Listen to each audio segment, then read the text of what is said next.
Welcome back. We are here with Reverend James Coleman from the Providence Ministries International. How are you, Reverend Coleman? I'm doing great, Kyle. How are you doing today? I'm doing blessed. I'm really blessed.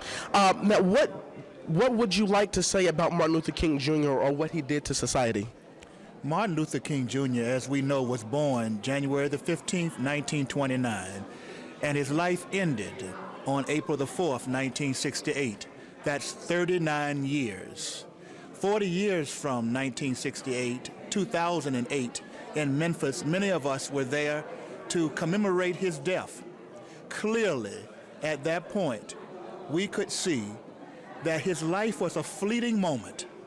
But in that fleeting moment, we can now see that his hands touched America, and he left America better than he found it. You and I are the beneficiaries of his work. Yes, that's right. And this last question, by us having the first African-American president, Barack Obama, the 44th president of the United States, are there any remarks that you would like to say in regards to him being the president or his inauguration?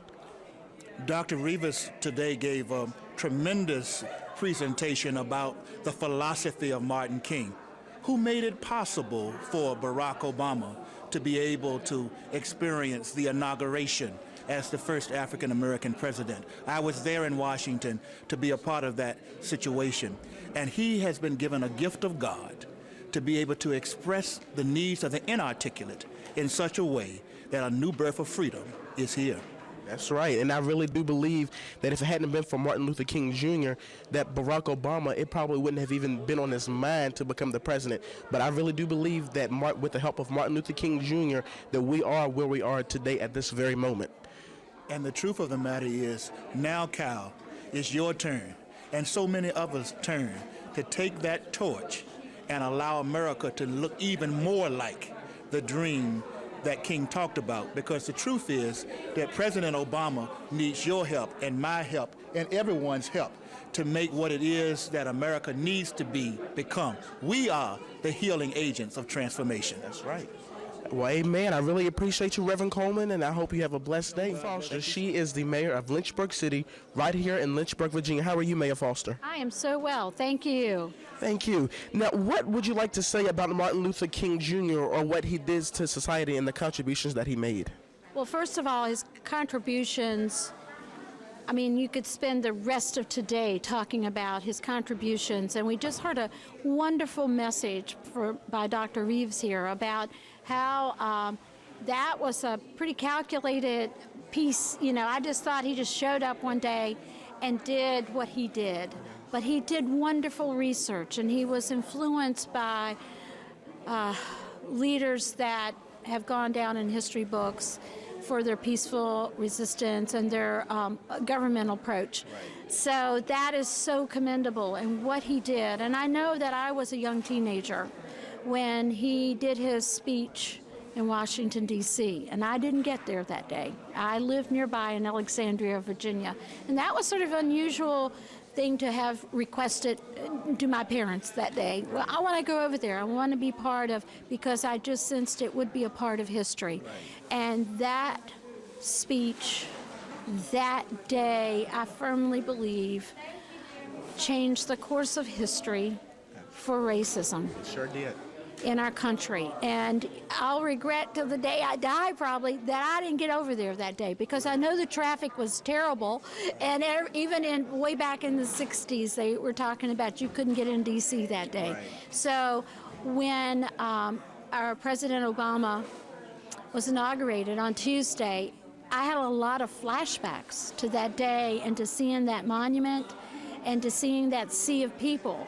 And I thought, it has come full circle, as it should. Yes.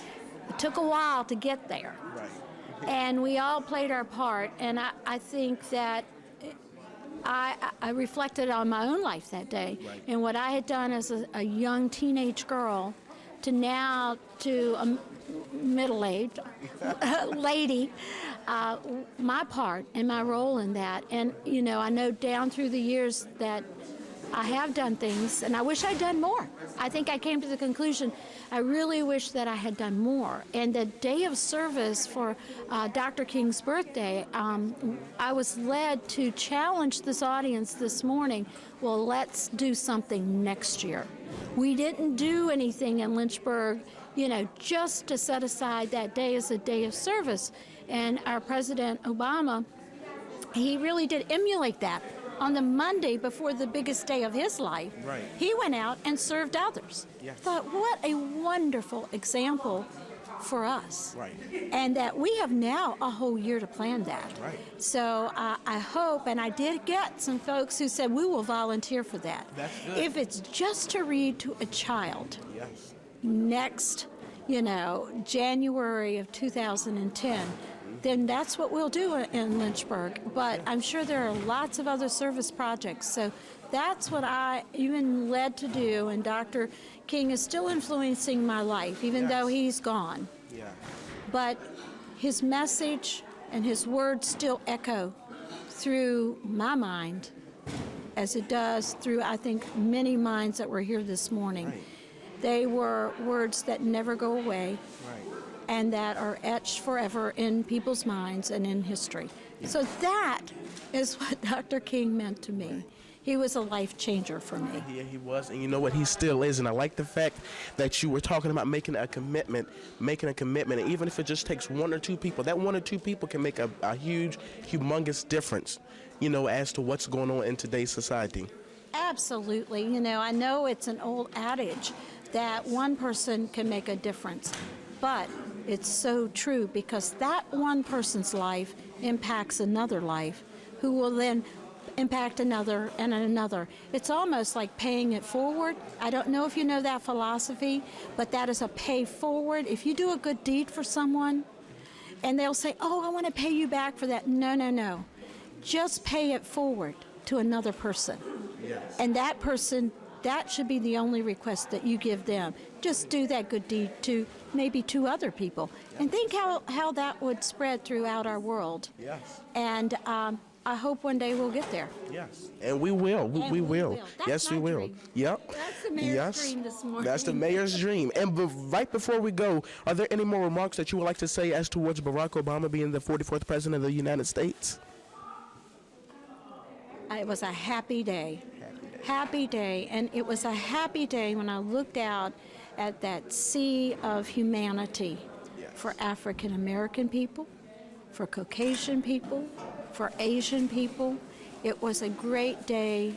Even I saw the babies there, the children there, for our future. Yes. So that barrier is gone now. Yes. We have a few more to go. Yeah.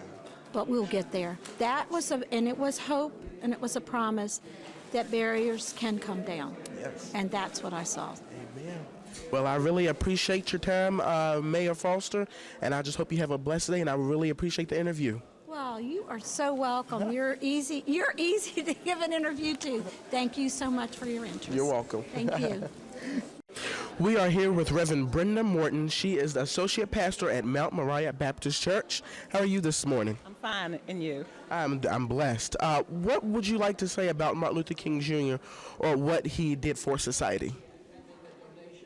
Well, first, I really appreciate the teachings, the vision of Dr. Martin Luther King Jr. I mean, he was a man that was in his time and also beyond his time.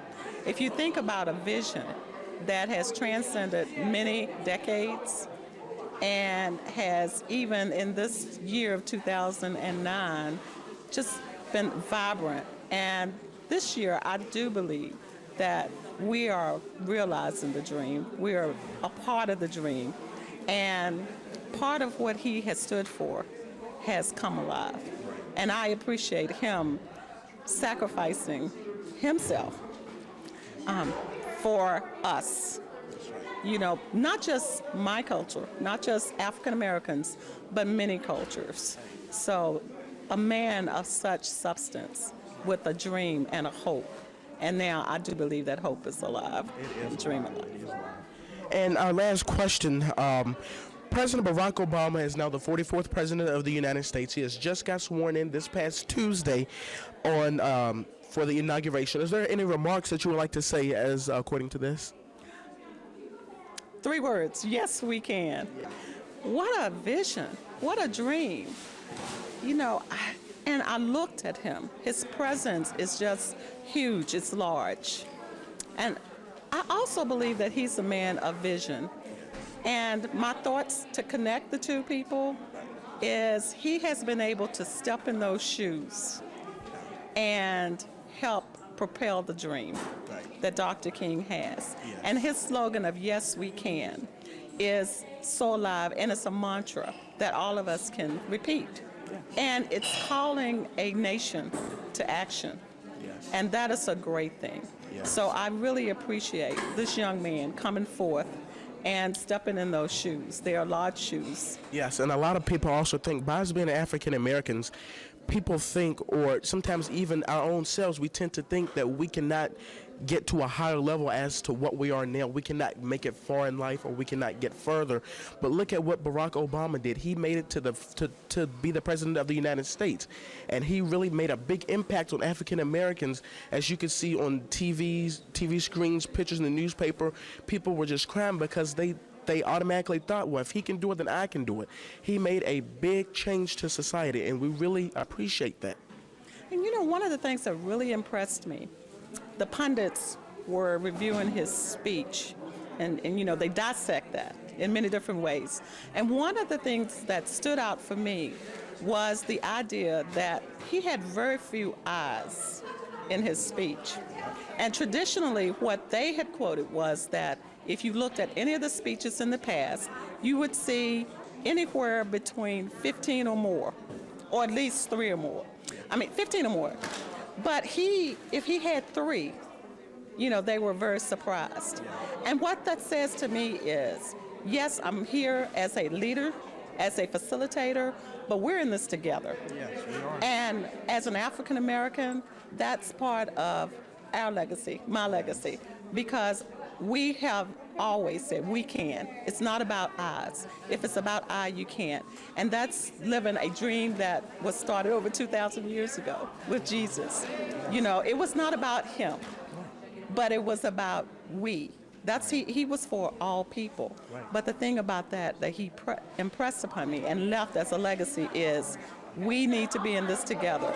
So we, African Americans, even with Barack Obama, President, thank God, Barack Obama, is that we can do this. Yes. We're in this journey together. It's not about it's not about me, but we can do this. Right. We can live this dream that Dr. King, you know, initiated Yes. many decades ago. Right. So That's so true, and we all need to be a part of this. Whatever's going on, we need to stay caught up so we can know what's going on in today's society. And also, with him being the president, we need to be caught up as to what's going on, you know. So I really appreciate you, you know, the interview that we did, and I really appreciate it. And you have a blessed day. Thank you Really for your appreciate time. this. I appreciate You're welcome. it. You're welcome. We'll be back. We are here with Miss Judith C. Johnson. She is the chairperson of the Martin Luther King Jr. Lynchburg Community Council. How are you? I'm fine. How are you? I am wonderful. I'm doing black. What would you like to say about Martin Luther King Jr. or what he did for society? Well, Dr. King did a wonderful thing for society. He made us feel proud about ourselves. He brought to the fore what nonviolent social change is all about, how we can get what we need and how we can march and pray and do good things to realize our worth. Yes, that's right. And I noticed that she just said prayer. Prayer is the key to everything. If you just pray, you know, pray to what's going on, pray what's going to happen. You know, we can make it through this. You know, we can make it through. Now, President Barack Obama, he was previously sworn in on just this past Tuesday on Inauguration Day. And are there any remarks that you would like to say as him being the 44th president and also the first African American president of the United States? Well, I'm very proud of us as a people. I'm a product of the civil rights movement. I marched in the trenches. I worked for Coretta Scott King. I was her assistant. And we did a lot of things to pull people together. Our whole goal was the beloved community that we talk about.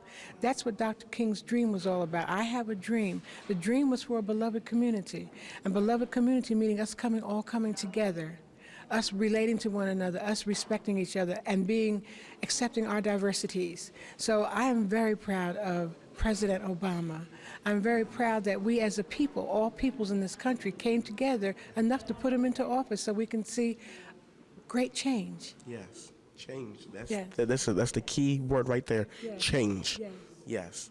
And I'm very happy that he has also gotten the attention of a lot of young people that would not have otherwise been involved in the electoral process. Yes. So a lot of young people voted for the first time, and some older people I know voted for the first time. Yes. So I'm very excited about that. Yes, and we was just talking. The last person that I had just interviewed, I was just telling her that by us being African Americans, we tend to think sometimes, and I even thought this, that I wouldn't make it up to a certain point when I grow up. I can't get too far in life as like an average person. And we really need to look on this and say, well, hey, Barack Obama, he made it to be the first African American president. If he can do it, I can do it. Why can't I do it? So that's what we really need to realize: is no matter what goes on, we can do it. Yes, we can. Yes. I like to say this. We marched a lot and we did a lot of things all over the country to get people involved in voting rights and understanding the sacrifices that have been made by so many people in this country. I'm happy that the movement has moved to the hallowed halls of education. So I've encouraged my children and my grandchildren to be educated. Because if you're educated, nobody can shut the door in your face. Yes, and that's right. just a discipline for us to be aware of the rights and wrongs and the injustices that we have had to suffer because a lot of our people weren't educated. Right. So they did not know how to conduct themselves. Right. But we know that now, and you young people know that now. Speak properly, be respectful, and keep it in prayer. Yes, keep it in prayer. That's the key word, prayer. Yes, well, I really appreciate your interview, and I just hope you have a blessed day, and I really appreciate it again.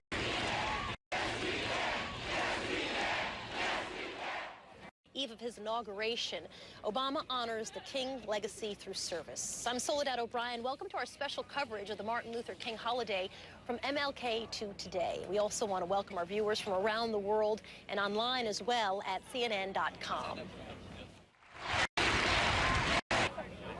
Here on the Mall in Washington, D.C., and in just a moment, we will bring to you Martin Luther King Jr.'s I Have a Dream speech. And in just 24 hours, the nation will swear in its first African-American president. Many people see this as a fulfillment of Dr. King's dream, a dream that one day people would be judged not by the color of their skin, but the content of their character. And those words echoed from the steps of the Lincoln Memorial more than 45 years ago. So we would like to now take you back to that moment on August 28th, 1963.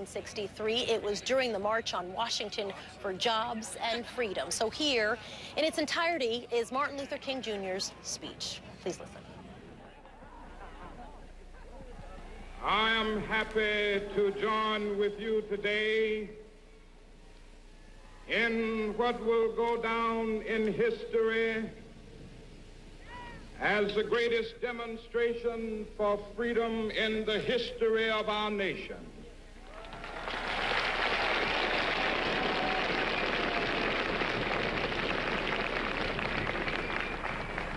Fivescore years ago, a great American in whose symbolic shadow we stand today signed the Emancipation Proclamation. This momentous decree came as a great beacon light of hope to millions of Negro slaves who had been seared in the flames of withering injustice. It came as a joyous daybreak to end the long night of their captivity. But 100 years later, the Negro still is not free. 100 years later, the life of the Negro is still sadly crippled by the manacles of segregation and the chains of discrimination.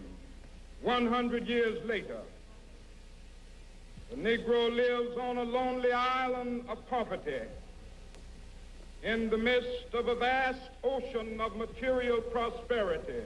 100 years later,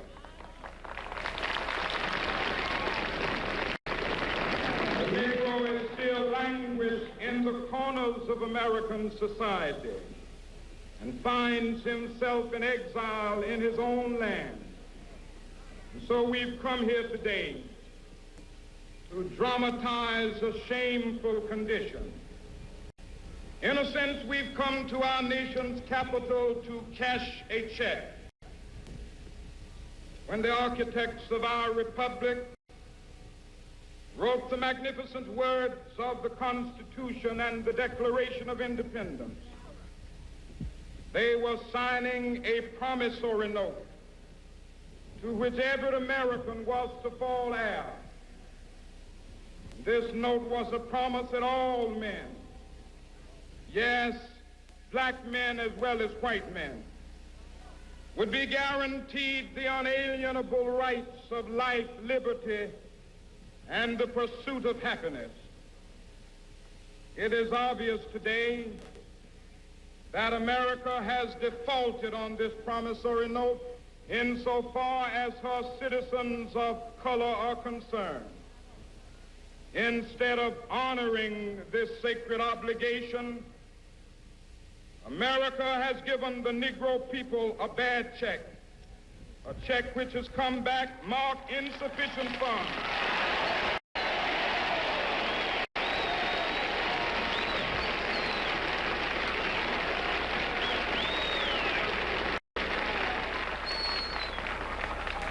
But we refuse to believe that the Bank of Justice is bankrupt. We refuse to believe that there are insufficient funds in the great vaults of opportunity of this nation. And so we've come to cash this check, a check that will give us upon demand the riches of freedom and the security of justice.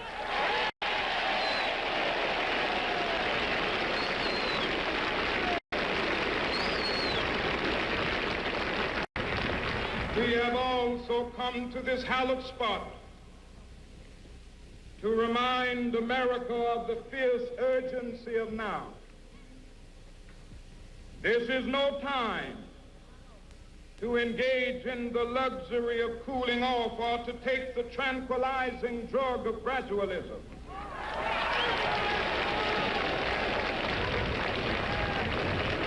Now is the time to make real the promises of democracy. Now is the time to rise from the dark and desolate valley of segregation to the sunlit path of racial justice. Now is the time to lift our nation from the quicksands of racial injustice to the solid rock of brotherhood. Now is the time to make justice a reality for all of God's children. It would be fatal for the nation to overlook the urgency of the moment. This sweltering summit of the Negro's legitimate discontent will not pass until there is an invigorating autumn of freedom and equality. 1963 is not an end, but a beginning. Those who hope that the Negro needed to blow off steam and will now be content will have a rude awakening if the nation returns to business as usual.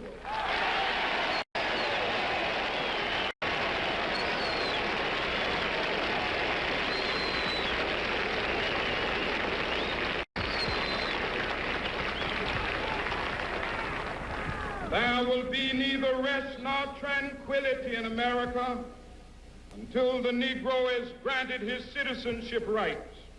The whirlwinds of revolt will continue to shake the foundations of our nation until the bright day of justice emerges. But that is something that I must say to my people who stand on the warm threshold which leads into the palace of justice.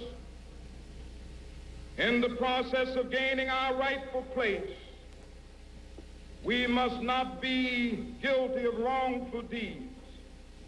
Let us not seek to satisfy our thirst for freedom by drinking from the cup of bitterness and hatred.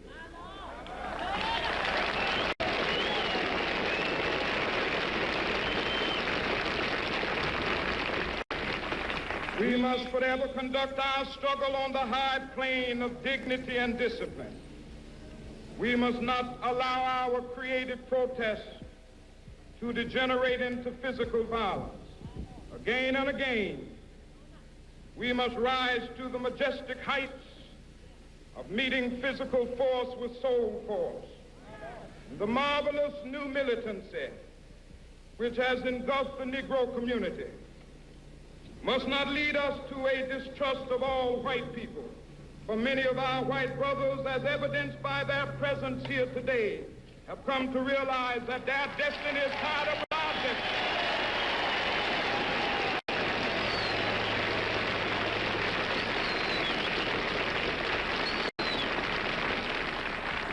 They have come to realize that their freedom is inextricably bound to our freedom.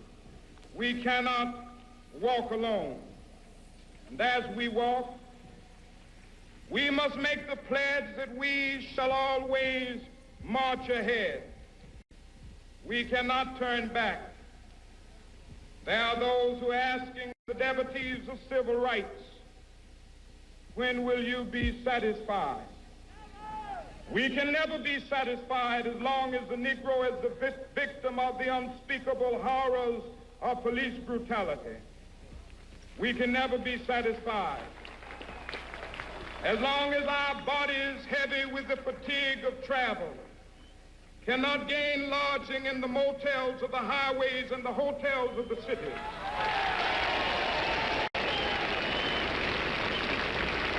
We cannot be satisfied as long as the Negro's basic mobility is from a smaller ghetto to a larger one. We can never be satisfied as long as our children are stripped of their selfhood and robbed of their dignity by signs stating for whites only.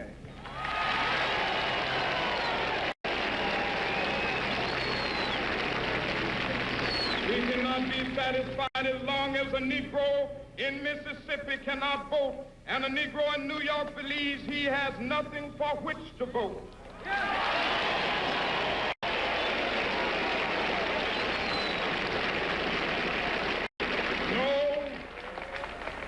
No, we are not satisfied, and we will not be satisfied until justice rolls down like waters and righteousness like a mighty stream.